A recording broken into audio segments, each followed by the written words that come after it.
Hello students, আমি Namita ma'am জ্ঞানজ্যোতি coaching সেন্টারের পক্ষ দিয়ে তোমাদের সকলকে জানাই আর একবার স্বাগত। তো স্টুডেন্টস, আজকের ক্লাসে আমরা যে বিষয় নিয়ে আলোচনা করবো, দেখো তোমরা বোর্ডে দেখতে পাচ্ছ যে প্রত্নতাত্ত্বিক উপাদানের গুরুত্ব কি তা নিয়ে। তো চলো দেরি না করে আমরা আজকের আলোচনা শুরু করি। তো দেখো, আলোচনা শুরু করার পূর্বে তোমাদের বলে রাখি যে উপাদান মানে কি। উপাদান মানে হলো যে উপাদানগুলি আমাদের ঐতিহাসিক বিভিন্ন তথ্য প্রদান করে থাকে, ঠিক আছে, বা প্রাচীন যুগ সম্পর্কে ধারণা দিয়ে থাকে, যাদের ওপর নির্ভর করে আমরা কি করতে পারি, ইতিহাস রচনা করতে পারি। তো এই সমস্ত তথ্য প্রদানকারীদের কি বলা হয়, উপাদান বলা হয়, ঠিক আছে। তো উপাদানকে কয় ভাগে ভাগ করা যায়? উপাদানকে মূলত দুভাগে ভাগ করা যায়, এক হলো সাহিত্যিক উপাদান এবং আর এক হলো প্রত্নতাত্ত্বিক উপাদান। তো সাহিত্যিক উপাদান কোনগুলো? প্রাচীন কালের যে তথ্যগুলি আমরা লিখিত আকারে পেয়ে থাকি সেগুলোকে কি বলে, সাহিত্যিক উপাদান বলে। যেমন গ্রন্থ, প্রাচীন কালে রচিত বিভিন্ন গ্রন্থ থেকে আমরা প্রাচীন যুগের নানা তথ্য জানতে পারি। তো সেই উপাদান বা সেই গ্রন্থগুলি কোন উপাদান? সাহিত্যিক উপাদান, ঠিক আছে। এছাড়া প্রত্নতাত্ত্বিক উপাদান কি? খনন কার্যের মাধ্যমে যে জিনিসপত্র আবিষ্কৃত হয় সেগুলোর উপর অনুমান করে বা সেগুলোর উপর ভিত্তি করেও আমরা কিন্তু প্রাচীন যুগের ইতিহাস রচনা করতে পারি। তো সেই সমস্ত উপাদানগুলিকে, অর্থাৎ খনন কার্যের মাধ্যমে আবিষ্কৃত জিনিসপত্রগুলি কোন উপাদান? প্রত্নতাত্ত্বিক উপাদান, ঠিক আছে। তো প্রত্নতাত্ত্বিক উপাদানের শ্রেণী বিভাগ করে বলা যায় যে প্রত্নতাত্ত্বিক উপাদান বিভিন্ন ধরনের হয়ে থাকে। যেমন খনন কার্যের মাধ্যমে আবিষ্কৃত মুদ্রা প্রত্নতাত্ত্বিক উপাদান, ঠিক আছে। এছাড়া লিপিমালা বা লেখমালা, তাও কিন্তু প্রত্নতাত্ত্বিক উপাদান। এছাড়া খনন কার্যের মাধ্যমে প্রাপ্ত ধ্বংসাবশেষ, ঠিক আছে, স্থাপত্যের ধ্বংসাবশেষ বা স্থাপত্য ভাস্কর্য, সেগুলোও কিন্তু প্রত্নতাত্ত্বিক উপাদান। তাহলে প্রত্নতাত্ত্বিক উপাদান কোনগুলো? যে খনন কার্যের মাধ্যমে আবিষ্কৃত জিনিসপত্রগুলিকে কি বলা হয়? প্রত্নতাত্ত্বিক উপাদান বলা হয়, ঠিক আছে। তো প্রত্নতাত্ত্বিক উপাদানের গুরুত্ব সম্পর্কে বলা যায় প্রথমতম যে এই যে সাহিত্যিক উপাদানে পরবর্তী সময়ে পরিমার্জন বা পরিবর্তনের সম্ভাবনা থাকে, ঠিক আছে। তো প্রাচীন কালে যে সমস্ত গ্রন্থগুলি রচনা হয়েছে সেগুলো কি প্রাচীন যুগের যে ভাষা, সেই ভাষায় রচনা করা হয়েছিল, কিন্তু পরবর্তীতে অর্থাৎ যুগ যুগ ধরে সেগুলোকে বিভিন্ন ভাষায় কি করা হয়, অনুবাদ করা হয়, ট্রান্সলেট করা হয়। তো সেই অনুবাদ করতে গিয়ে লেখক কিন্তু নিজের মনের মতো সেই লেখাগুলোকে পরিবর্তন করে থাকে, ঠিক আছে।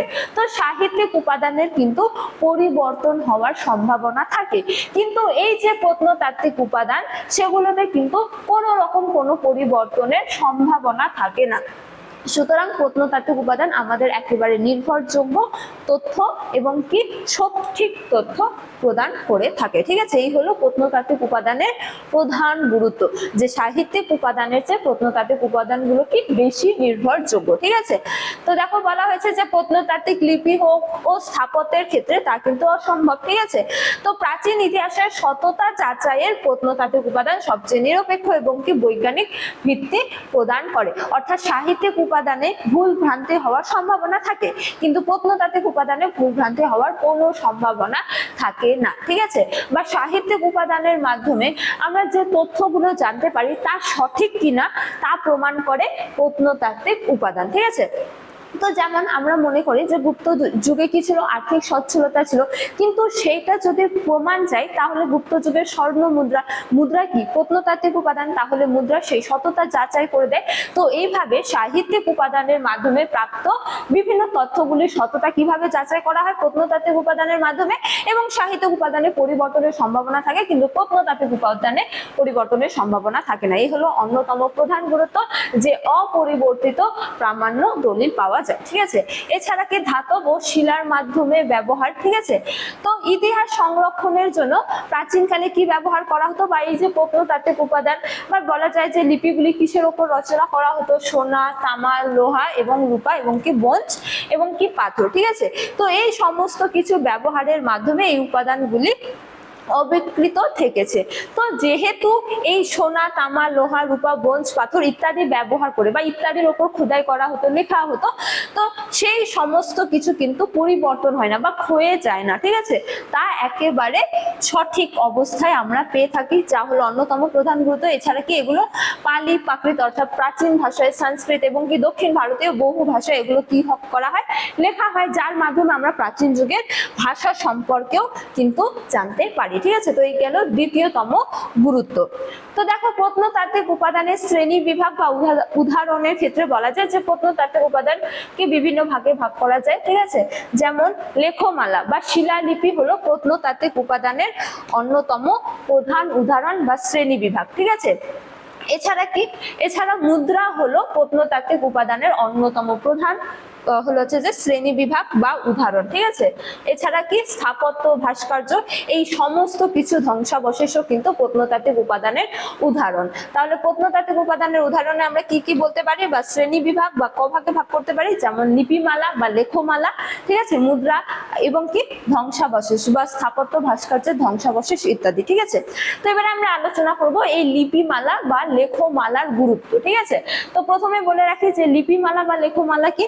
তো লিপি বা লেখমালা বলতে বোঝা যায় যে যখন সোনা, তামা, ব্রোঞ্জ, বিভিন্ন ধাতু, পাথর, মাটি, ঠিক আছে, তাম্রপত্র বিভিন্ন উপর কোনো কিছু খোদাই করা হয়, তখন তাকে কি বলা হয়, লিপি বা লেখমালা বলা হয়, ঠিক আছে। তো প্রাচীনকালে একাধিক শিলালিপি আবিষ্কৃত হয়েছে, তাম্রলিপি আবিষ্কৃত হয়েছে, ঠিক আছে। তো এরকম একাধিক লিপি আবিষ্কৃত হয়েছে, যার মধ্যে অন্যতম প্রধান উদাহরণ হলো কি অশোকের শিলালিপি। তো দেখো অশোকের শিলালিপি কিভাবে আমাদের ইতিহাস রচনা করতে সাহায্য করে বা এই লিপিমালার গুরুত্ব কি। তো দেখো বলা হয়েছে যে দেশীয় মালার মধ্যে অর্থাৎ দেশীয় যে লিপি, সেই লিপির অন্যতম প্রধান উদাহরণ হলো কি মৌর্য সম্রাট অশোকের লিপিগুলি, ঠিক আছে। তো এগুলি ব্রাহ্মী ও খরষ্টি হরফে লেখা হয়েছে এবং 1837 সালে জেমস প্রিন্সেপ অশোকের এই লিপিগুলির কি করেছিলেন, পঠোদ্ধার করেছিলেন। তো এই লিপিগুলি থেকে আমরা অশোকের ধর্ম পরিচয় সম্পর্কে জানতে পারি, তার সাম্রাজ্য বিস্তার, তার কলিঙ্গ যুদ্ধ ইত্যাদি সম্পর্কে জানতে পারি। সুতরাং প্রাচীন ভারতের ইতিহাস রচনায় এই লিপিমালার গুরুত্ব কিন্তু অপরিসীম, ঠিক আছে। এছাড়া বিভিন্ন আবার সরকারি লিপিও থাকে, যেমন পরবর্তী যুগে লেখকগুলিকে মূলত দুটি ভাগে ভাগ করা যায়। এক হলো সরকারি লেখমালার মধ্যে রয়েছে কি রাজকীয় প্রশস্তি এবং ভূমিদান সংক্রান্ত তাম্রশাসন, যা রাজবংশের রাজনৈতিক সীমানা নির্ধারণ করে, ঠিক আছে। তো সেই সময়ে রাজা কি করতো, ভূমিদান করতো। তো ভূমিদান সংক্রান্ত একাধিক লিপিমালা আবিষ্কৃত হয়েছে, ঠিক আছে। এছাড়া সরকারি লিপি, যেগুলোকে আবার কি সরকারি ভাবে হলো হচ্ছে যে নির্মাণ করা হয়েছিল, তো সেই রাজকীয় প্রশস্তি বা রাজকীয় বা সরকারি লিপিও আমরা কিন্তু পেয়ে থাকি। তো সেখান থেকেও আমরা সেই সময়কালে নানা তথ্য জানতে পারি, ঠিক আছে। এছাড়া একাধিক বিদেশি বা আন্তর্জাতিক লিপি আবিষ্কৃত হয়েছে, যেমন বিদেশি লিপির মধ্যে রয়েছে এশিয়া মাইনরের আনাতোলিয়ায় প্রাপ্ত আর্য রাজাদের সন্ধিপত্র বা পারস্য সম্রাট প্রথম দারাউবোসের নকশ ই রুস্তম, ঠিক আছে, যা আন্তর্জাতিক বাণিজ্যের কি দেয়, প্রমাণ দেয়। তো এই যে লিপিমালা, এই লিপিমালা আবার বিভিন্ন ধরনের হয়ে থাকে, দেশীয় লিপি, সরকারি লিপি, বিদেশি লিপি, ঠিক আছে। তো এই লিপিমালা থেকে কিন্তু আমরা প্রাচীন ভারতের নানা তথ্য জানতে পারি এবং প্রাচীন ভারতের ইতিহাস রচনায় প্রত্নতাত্ত্বিক উপাদানের মধ্যে এই লিপিমালা বা শিলালিপি বা বলা যায় যে লিপির গুরুত্ব কিন্তু অপরিসীম, ঠিক আছে। তো এই যে একাধিক লিপি রয়েছে, এবারে আমরা সেই লিপি, দেশীয় লিপি যে আবিষ্কৃত হয়েছে সে কয়েকটি লিপি নিয়ে আলোচনা করব, ঠিক আছে। তো যেমন অন্যতম প্রধান লিপি হলো কি এলাহাবাদ প্রশস্তি, ঠিক আছে। এটি একটি কি লিপি। তো এটি কার এটি রচনা করেছিলেন হরিসেন, সমুদ্রগুপ্তের সভাকবি হরিসেন, ঠিক আছে। তো এই লিপি থেকে আমরা কি জানতে পারি, গুপ্ত সাম্রাজ্যের দিগ্বিজয় অর্থাৎ সমুদ্রগুপ্তের সাম্রাজ্য বিস্তার নীতি জানতে পারি, তার রাজনৈতিক বিন্যাস ও সামরিক শক্তি সম্পর্কে জানতে পারি।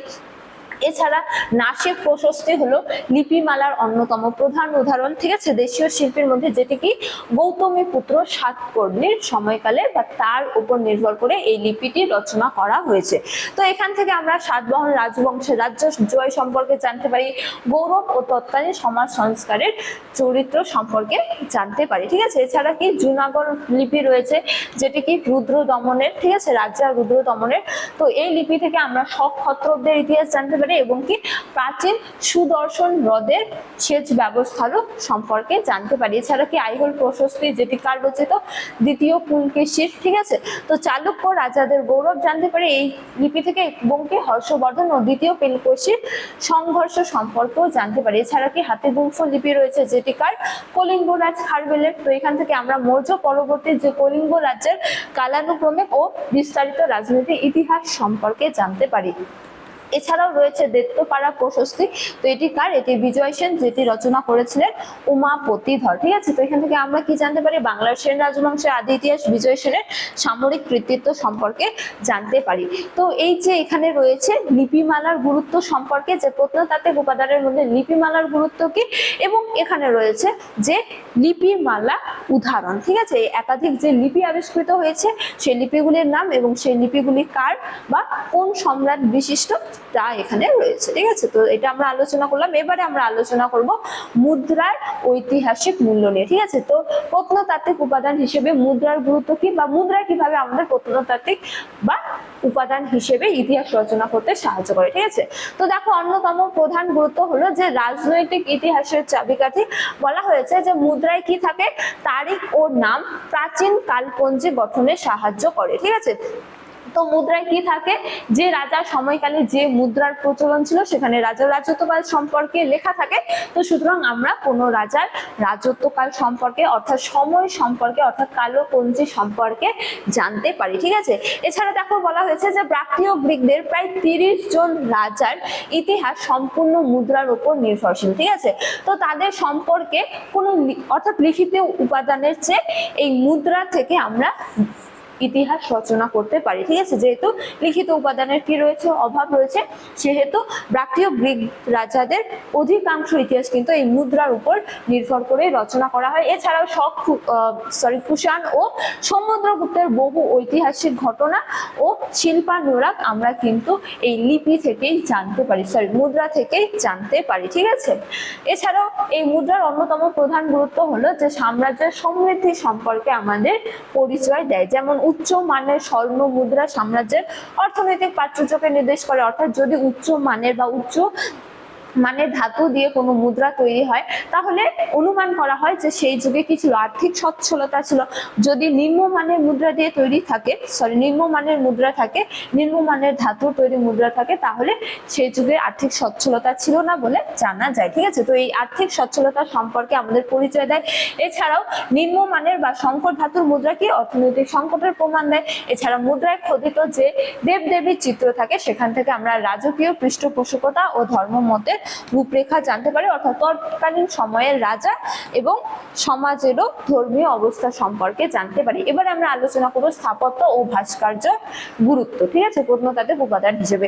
তো দেখো এখানে বলা হয়েছে যে স্থাপত্য ও মন্দির শিল্পের ক্ষেত্রে যে খনন কার্যের ফলে প্রাপ্ত প্রাচীন মন্দিরের ধ্বংসাবশেষ হোক, প্রাসাদের ধ্বংসাবশেষ হোক বা নগর পরিকল্পনার ধ্বংসাবশেষ হোক না কেন, তা থেকে আমরা কি জানতে পারি? নির্মাণ শৈলী জানতে পারি, অর্থাৎ তৎকালীন সময়ের শিল্প রীতি জানতে পারি, যে কিভাবে প্রাসাদ তৈরি হতো, কিভাবে নগর তৈরি হতো। ঠিক আছে, ইত্যাদি। এছাড়া কি বিজ্ঞান ভাবনারও প্রমাণ পাওয়া যায়। এছাড়া এটি প্রাচীন ভারতের সামাজিক রূপরেখা সম্পর্কেও আমাদের জ্ঞান প্রদান করে। ঠিক আছে, এছাড়া ভাস্কর্য ও মূর্তির কি গুরুত্ব রয়েছে প্রত্নতাত্ত্বিক উপাদান হিসেবে? যে পাথর, ধাতু বা পোড়ামাটির তৈরি দেবদেবী ও জীবজন্তুর মূর্তি প্রাচীন মানুষের কি করে? শৈল্পিক উৎকর্ষতার পরিচয় দেয়। ঠিক আছে, এছাড়া এগুলি মূলত প্রাসাদের দেওয়ালে ও মন্দিরের অলঙ্কারেও খোদাই করা হতো। তো তৎকালীন সময়ে যে ধরনের মূর্তি নির্মাণ করা হতো বা বলা যায় যে প্রাসাদের দেওয়ালে যে খোদাই করা হতো, মন্দিরে যে ধরনের অলঙ্কার করা হতো, তা থেকে আমরা বিভিন্ন শিল্পীদের দক্ষতার সম্পর্কে পরিচয় পেয়ে থাকি। এছাড়াও চিত্রকলা কিভাবে সাহায্য করে?